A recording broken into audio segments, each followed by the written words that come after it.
What's up, YouTube? How we doing? Hey, it is, oh gosh, what is today? Tuesday? Wednesday? Yeah, it's Wednesday. Happy Wednesday, everyone. It is Wednesday the 15th? Hey Siri, what day is it? It's Wednesday the 14th. Excellent. Wednesday the 14th, 2021. We are just rolling westbound right now into through Wyoming, but going into Salt Lake City tonight. I am doing what's known as a relay run, and I'm on a pretty straight stretch of Interstate 80. Oof. Danny, looks like they had a accident. We're being towed in by a wrecker. I'm on a pretty straight stretch of I80 through Wyoming here. Literally just crossed over the Continental Divide at 7,000 foot elevation. There was a sign there. About mile marker 205 on I80. But yeah, we're rolling westbound into Salt Lake City. And we're doing a relay load. Start Wednesday. So a driver takes it from point A to point B. I meet the driver and I take it from point B to point C, like a relay race. And then it's a drop and hook. And if you aren't familiar with these terms, this is why I'm telling you. It is a drop and hook in Salt Lake City. So I drive it straight through and deliver it at the customer, and I drop this loaded trailer off and I pick up an empty. And then tomorrow I'm doing Salt Lake City straight back the other way, eastbound to Cheyenne, Wyoming. And then I will be deadheading, which is a term for driving empty, to go get my next load. Deadheading maybe about 350 miles to Grand Forks, I think it is, Nebraska, where I will pick up a load of overhead doors that, like, you know, roll down overhead doors for shops and stuff like that. Take a load of overhead doors down to Amarillo, Texas. That will run me till Monday the 19th. So today's Wednesday, I take this straight through. Tomorrow's Thursday, I take that over to Cheyenne and deliver. And then Friday, I deliver and I go to Grand Forks, Nebraska, and I take that down for the weekend. It's a drop and hook as well. I pick up a preloaded trailer and then I live unload, which means you sit there and wait for them to unload it. And I'll live unload that Monday in Amarillo because I have a tattoo appointment on Tuesday the 20th back in Colorado Springs. So boogie out, boogie back to Cheyenne, and then boogie down to Texas, and then deadhead back up empty. A couple, maybe about 400, so 500 miles, I think, into Colorado Springs from Amarillo. And that will be a smooth drive. I'll be in no big rush. Heck, I might even finally take my time and go eat at the Big Texan. But, which I've never done, but that's the place in Texas, Amarillo, Texas, which offers the free 72-ounce steak. I think it's free. It's like one of those food challenges where it's free if you eat the entire steak and the potato and the coleslaw. And it's 72 ounces. Can you handle it? I don't know. That's a lot of meat. But I definitely won't be trying that because that's probably like $140 steak if you don't finish it. So, anyway, heck, you know, it might be fun just to try it. Maybe I'll go in there and check it out for the first time. But, howdy. I try and be nice and wave to everyone, even if they're not looking. It's just polite, I think. It's the friendly way to drive. But anyway, just wanted to fill you in a little head cam footage here rolling through Wyoming. And you know what they say, the best way to get through Wyoming is fast. So we've got cruise control set at 75, and we are just strutting our stuff. Everything's looking good. 80 degrees out. Coolant is looking good. Oil temp is looking good at 220. Coolant's looking good at 200. EGT's at 700. Boost at about 12, 15. Depends on if we hit a little anthill or not. And yeah, we're just walking west. I did do that flush of new oil, new fuel filters, and new oil filter in the engine, new oil in the engine, and I flushed out all that excuse me, it was plastic debris. Flushed that all out with diesel fuel, and tried to clean the inside of the engine, and then ran a bit of oil through there to just grab it all and flush it out the bottom with the oil change. And everything turned out good with that. So yeah, we are just putting some miles on the new oil, and it stays clean. This engine stays clean for about 8,000 miles before it discolors the oil. So yeah, anyway guys, I'm gonna let you go. This is my westbound journey. I will throw the head cam on or talk to you when I'm back rolling eastbound tomorrow. All right. Lay me down on a bed of roses, sink me in the river at dawn, send me away with the words of a love song. If I die young, bury me sad, lay me down on a bed of roses, sink me in the river at dawn, send me away with the words of a love song.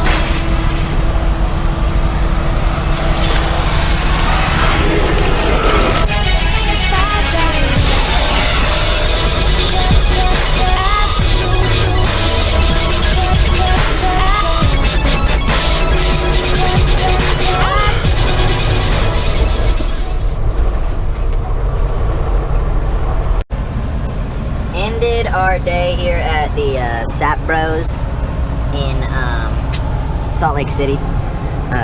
Bobtail parking over there left. I am unfortunately in a corner spot, which I absolutely hate.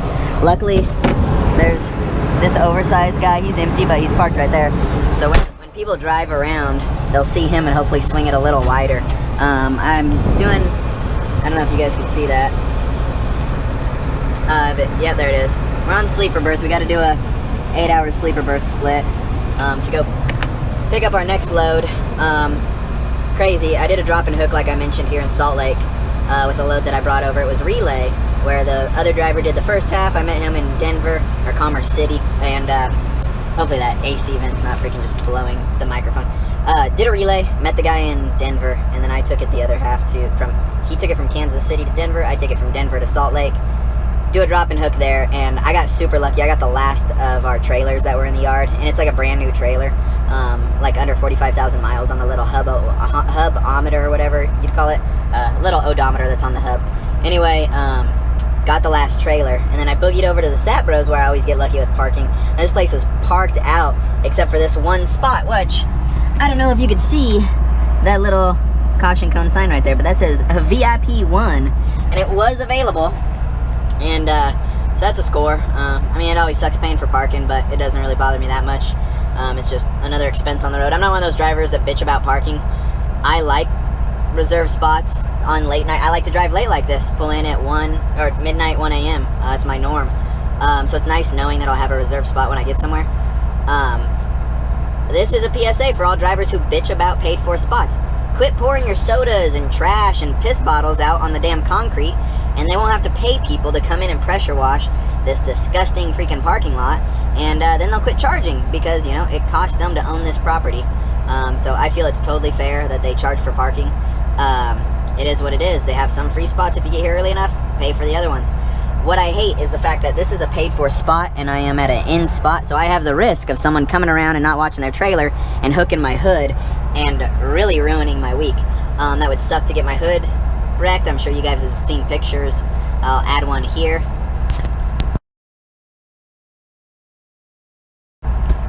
Yeah, so that would suck. So that is, wearing a hat at night. My hair's all probably pushed down, so I'll keep it on, but backwards.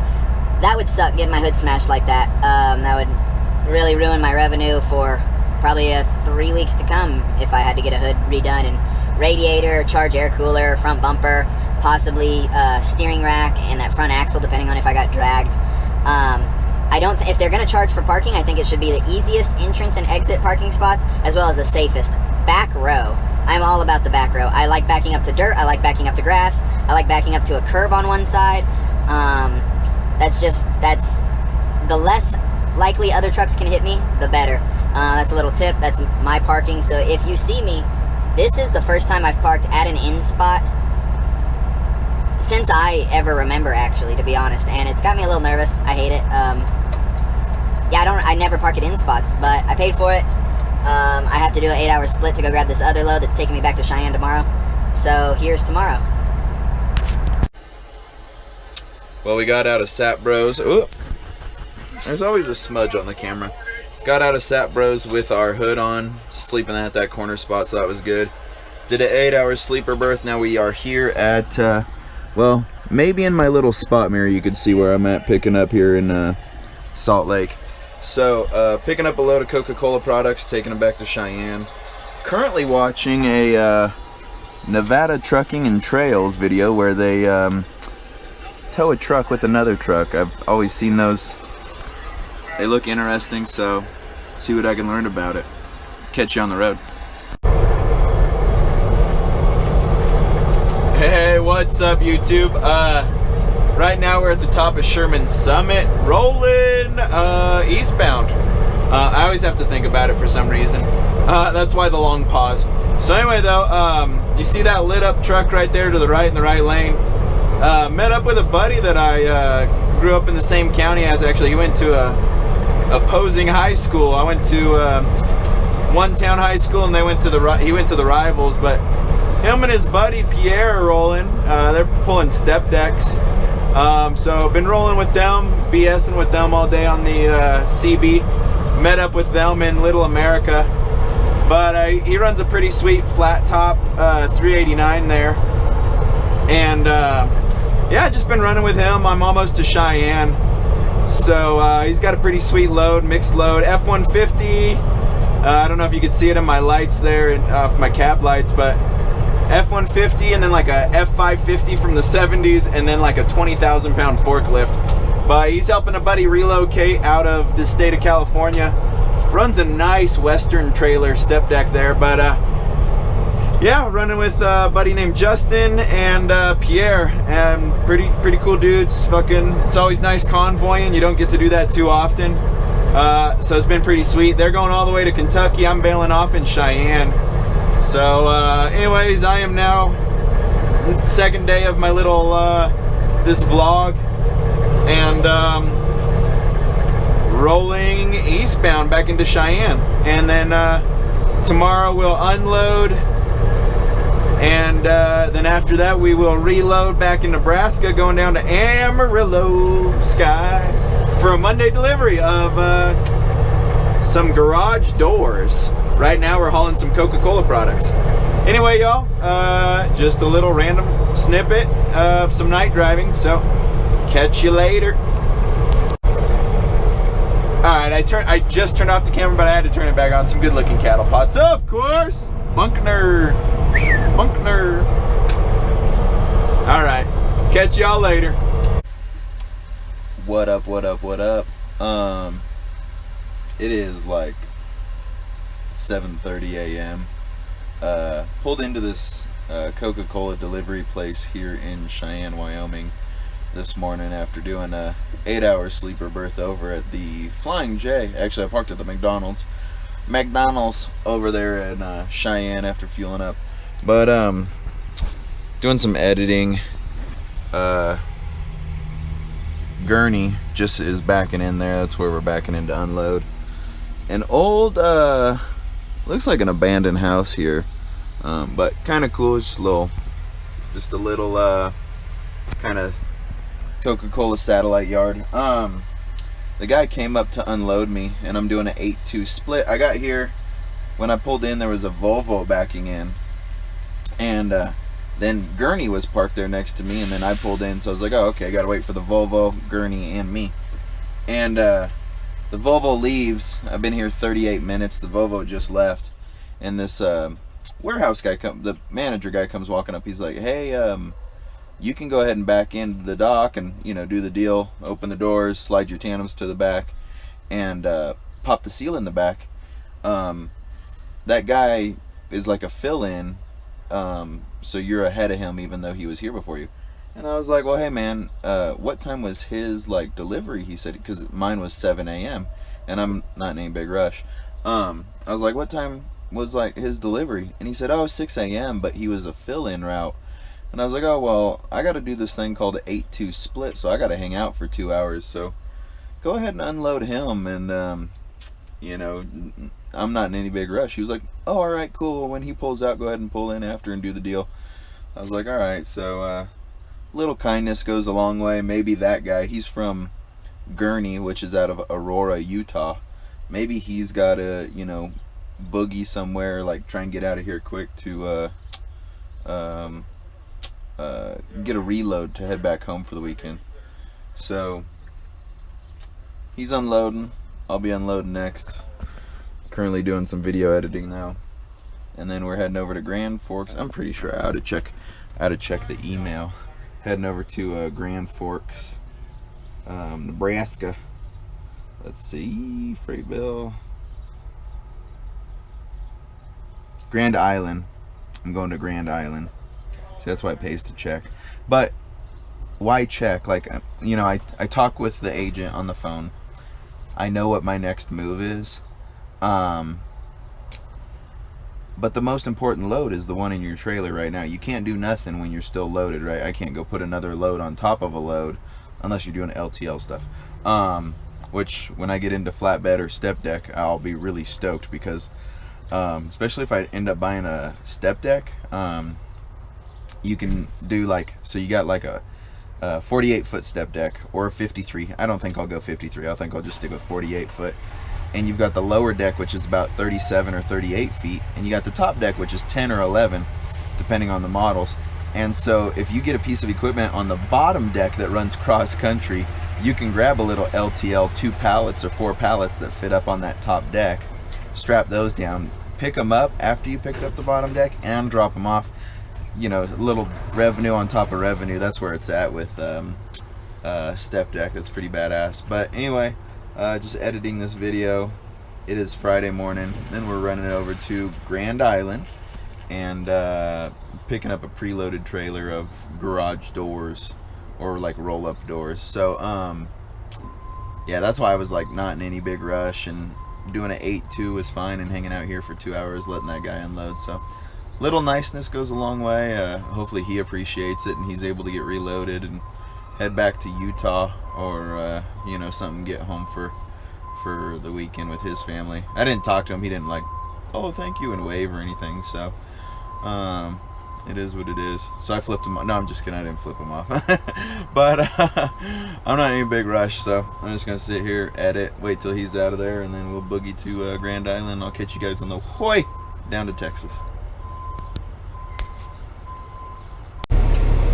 I don't know if you guys can zoom in and see that NASCAR right there, and we're gonna be blocked because this Hummer truck. But whenever I run out I80, I do like to stop here in Grand Island. There's a big old Thunder Road caboose and a tank. I'll walk up and check this shit out for you.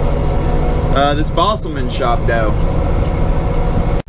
So this is that caboose that was sitting there, that I don't know if you guys could have seen, but it looks like it, with this patio that they affixed to it, was the old bar and grill. That's pretty cool. We'll go check out the tank next. Never come up and looked at this thing.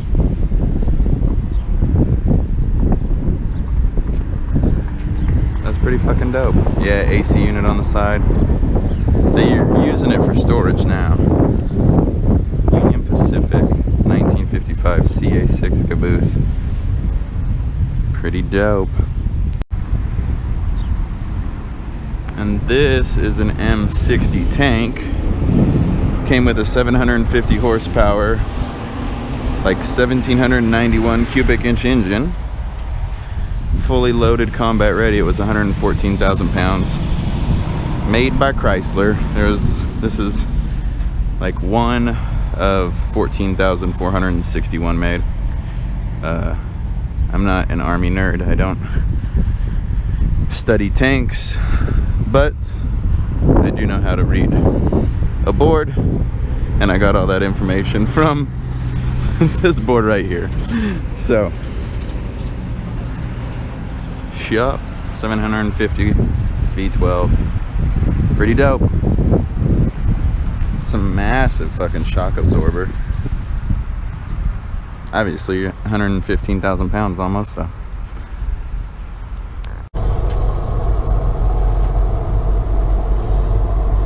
Alright, so we're out here in Grand Island. I'm just cruising around the parking lot before I take off, looking at some good looking rides.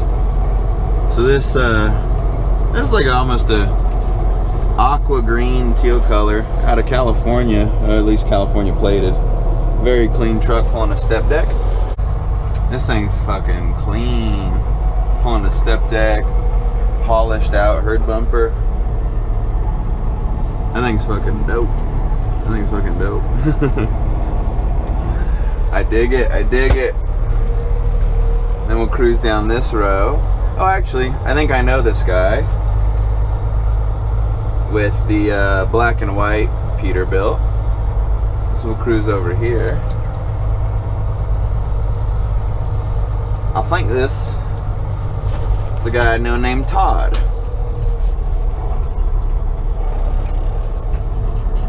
Yep, that's Todd. Devil Express.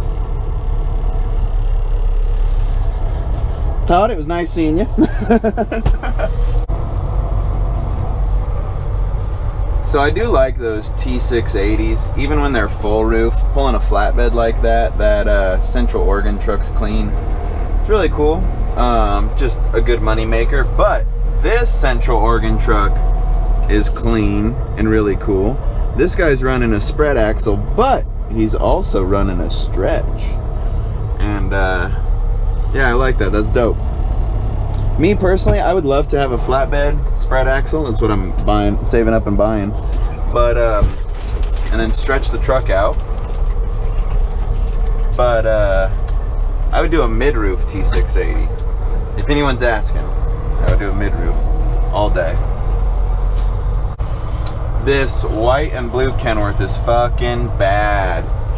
Pretty good stretch on it. Nice sleeper. I like that he doesn't have the side windows, but he has the top like moonlight windows. I think that is that looks longer than a 48. That might be like a 50-foot spread axle reefer. But that thing's gorgeous.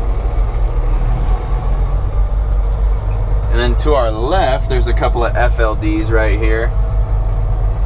Hawkswell pulling cattle pots. They're a little beat up. They're definitely cattle trucks, but still cool. Still cool. It is definitely a looker at night. All those lights on the front bumper, underneath the headlights. Yeah, good looking 379. I'm rednecker than you. All right, Tim and Heather. That's also a good looking 379 right there, black with the gray and orange. Oh, there's the back end of that spread axle on that Kenworth. It's a good looking trailer. Yeah, I think it's a 50 foot because he's got those axles up just a hair. Yeah, so this mid-roof, I would take a mid-roof like that, stretched out a little bit, that T680, and then slap a flatbed behind it. But we're gonna go ahead and take off now. Cruising through the parking lot. I killed my AC, as you could tell and hear maybe. Just so I'm not kicking up dust from my engine fan, because the engine fan has to push air through there, keep that condenser cool. But yeah, we'll go down this last row. It's like the main long row, and then skedaddle. I cannot wait till I'm pulling a flatbed and can stretch this thing out a little bit. I'll be pulling a spread axle 48 foot. That's like my goals. Nice 386 there, pulling this spread axle. But good looking red and black cattle pot right there, that 379.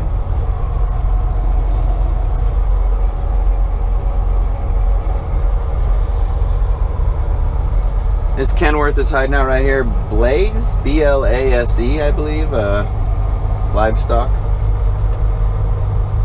So right after this pretty blue GP Transco.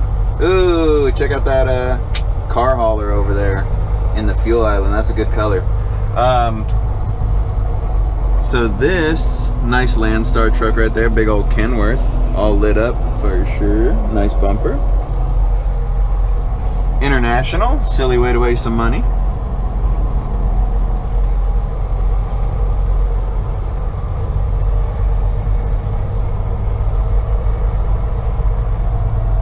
And then good looking 379. All right, time to get out of here. All right, y'all, we've been running a lot of 2-lane. See this train? Let's see if they can hear us, huh?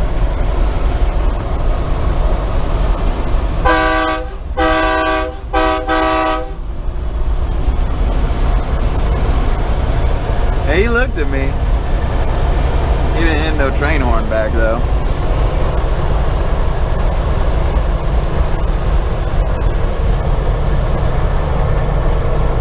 It's more fun when they respond with their horn.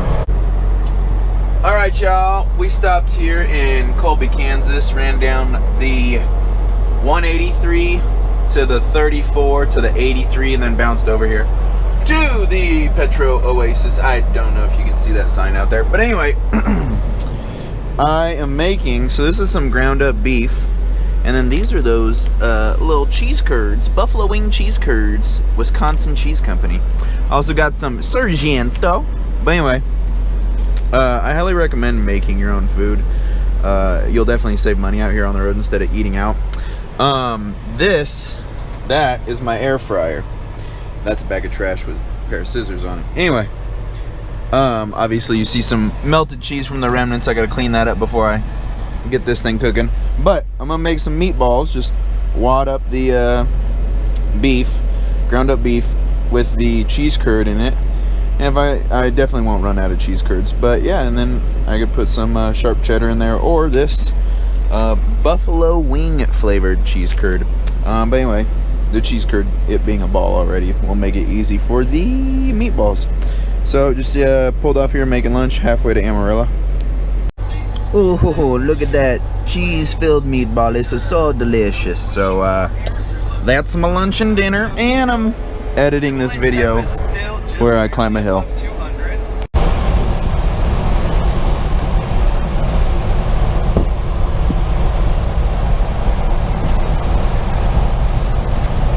What's up, YouTube?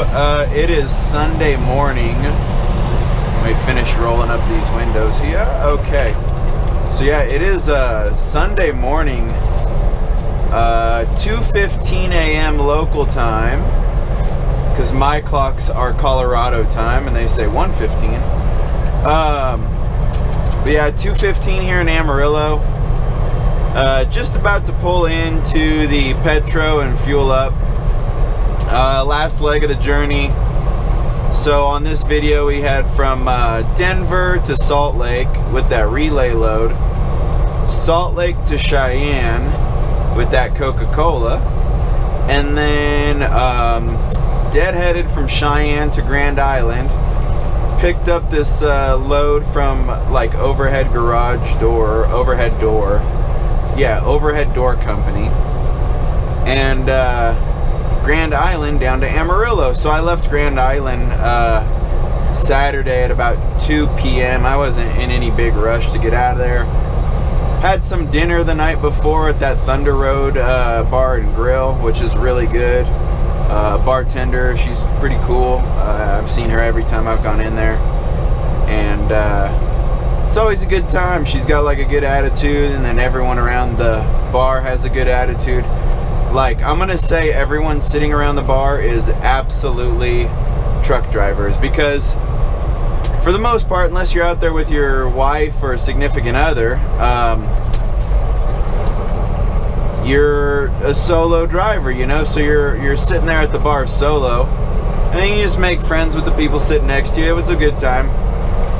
Met this driver from Colorado. It was cool. I was like, where are you from? He's like, oh, Grand Junction. I was like, oh shit, from the Western Slope. He's like, yeah buddy. I was like, oh, I'm from the Springs.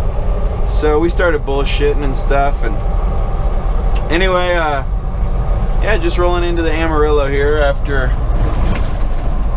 leaving Grand Island at 2 p.m. Damn near 12 hours ago. I just cruised. It was mainly back roads.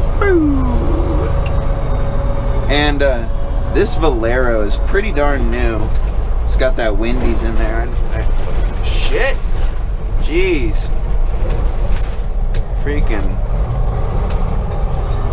bumpier than a teenage boy's acne-ridden face. That was, yeah, some freaking rough road. I never come in that way. I always go north out of there, but I've never come south, and I know what I'm about to hit turning into this Petro's bumpy as fuck. Ooh, this Stevens truck is in my pump. I always fuel up at pump number 7. It's like a ritual, and he's there. It's that truck to the left. I'll go super duper slow and see if he's about to pull up, because if he does pull up, I'm absolutely grabbing that pump, because I just saw him outside walking. Anyway, yeah, that truck's still here. Yeah, just pulled in 2 a.m. This will conclude my journey.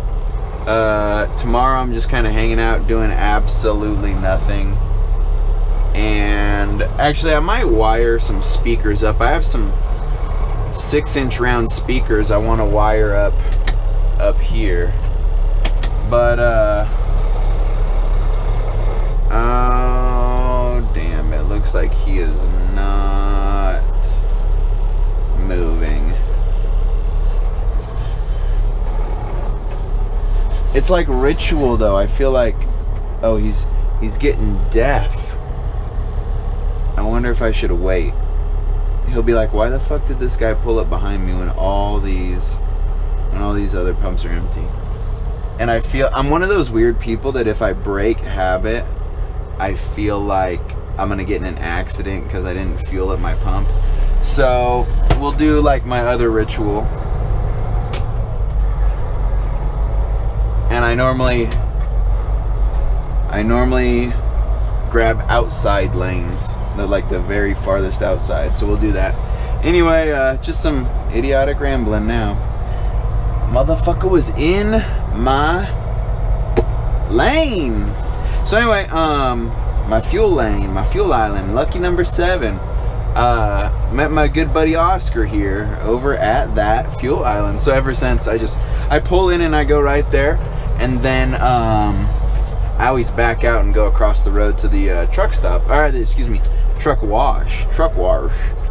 But oof. How did I not grab that? Oh, is he pulling forward? Oh no, he pulled forward for the reefer. Don't know how I didn't grab that gear. Anyway, y'all, been boring as fuck, I'm sure, listening to me randomly talk these last couple minutes. So anyway, Sunday doing nothing, maybe wire up those speakers, and Monday I will go deliver and then head up into Colorado Springs, go get my left arm tattooed, and then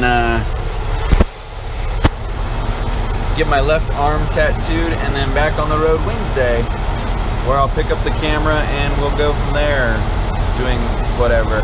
I gotta make it out to California to go help my mom finish her move to Colorado. She's got 2 cars and an RV I have to somehow coordinate with her to get out there. So, alright y'all, hope you enjoyed the random ass vlog from Denver to Salt Lake to Cheyenne to Grand Island to Amarillo.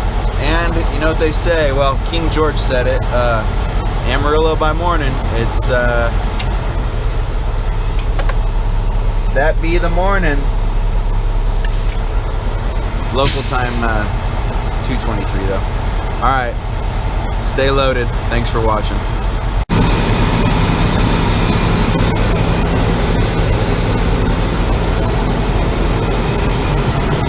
Guess what, y'all? He pulled forward and I moved over. I can't break my thing. If I do it once and I get repetition, I've done it 100 times. I've fueled it 7. Pull in, come right to this one. I had to do it again. I just didn't want to risk anything happening. So because of that, I know that I'll have a safe trip up to Colorado.